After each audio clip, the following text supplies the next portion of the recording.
আবারও একটা জন্মদিন বাড়িতে নিমন্ত্রণ ছিল, তো সেটা ছিল আমাদের বাড়ির সামনের বাড়ি। আর ওখানে গিয়ে তো অবাক, স্কুটি গার্ল এসেছিল ভাইরাল, তো তার সাথে তো দেখা হয়েছিল, ফটোও তুলেছি। সো হ্যালো এভরিওয়ান, আমি মৌসুমি শুরু করছি আর একটি নতুন মিনি ভ্লগ। কেমন লাগলো অবশ্যই জানাবে ভিডিওটি দেখে, ভালো লাগলে একটা লাইক করে দেবো। আর এই দেখো স্কুটি গার্ল চলে যাচ্ছিলো আর আমরা তখন ঢুকছিলাম। তো যাই হোক, ঢোকার পরে কিন্তু বাচ্চাটির সাথে দেখা করে নিলাম। বাচ্চাটিকে সবাই একটু উইশ করে দিও হ্যাপি বার্থডে রাধারানী। আর হ্যাঁ, ওর নাম কিন্তু রাধারানী। প্রচণ্ড কিউট, কিন্তু গরমে এত নাজেহাল হয়ে গিয়েছে যে ওর আর এনার্জি ছিল না এত লোকজনের মাঝে এতজনের কোলে ওঠা। তো যাই হোক, ওটা বড়দেরই কেমন লাগে, ও তো বাচ্চা।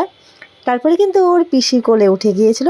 পিসির কোলে উঠে গিয়ে কিন্তু ও কাঁদছিলই বলা চলে, কারণ গরমে ভালো লাগছিল না।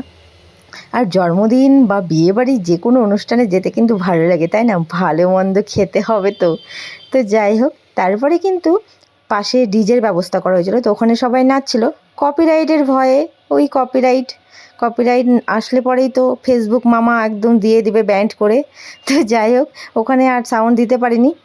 তাই আমরা খাওয়ার প্যান্ডেলে চলে গিয়েছিলাম। ওখানে গিয়ে প্রথমেই প্লেট দিয়ে দিয়েছিলো। প্লেট দিয়ে দিদিভাই একটু কিন্তু বোতল নিয়ে স্টাইল মেরে নিল। তারপরে দেখো সবাই মিলে একটু আনন্দই করছিলাম, করতে করতে কিন্তু প্রথমেই দিয়ে দিয়েছিল স্যালাড লেবু দিতে দিতে তারপর দিয়েছিল পকোড়া, তারপর দিয়ে দিয়েছিল ডাল আর সাদা ভাত আর ডালটা কিন্তু খেতে অসাধারণ ছিল। একসাথে মেখে খেতে সত্যিই ভালো লাগছিল। আর হ্যাঁ, সঙ্গে ছিল একটা মিক্সড সবজিটাও অসাধারণ ছিল। ওটা দিয়ে খাচ্ছিলামই, খেতে খেতে কিন্তু তারপর দিয়ে দিয়েছিল পাবদা মাছের ঝাল, যেটা অসাধারণ ছিল। আরও মাছ ছিল, আমি কিন্তু আর নিইনি, আর মাটনটাও নিইনি, কারণ মাটন আমি খাই না। তো দিদিভাইয়ের পাতা থেকেই একটু তোমাদেরকে ভিডিও করে দেখিয়ে দিচ্ছিলাম।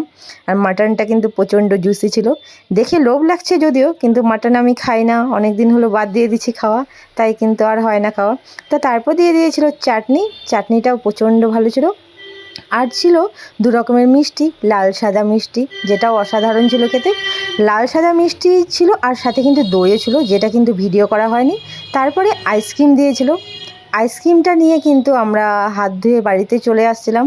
বেশিক্ষণ আর থাকা হয়নি, কারণ প্রচণ্ড গরম ছিল। তো চলো, আজকের এই মিনি ভ্লগটি এখানেই শেষ করছি। কেমন লাগলো অবশ্যই জানাবে। আর হ্যাঁ, সবাই কিন্তু রাধারানীকে উইশ করে দেও। তো চলো, টাটা, সবাই ভালো থেকো, সুস্থ থেকো, বাই।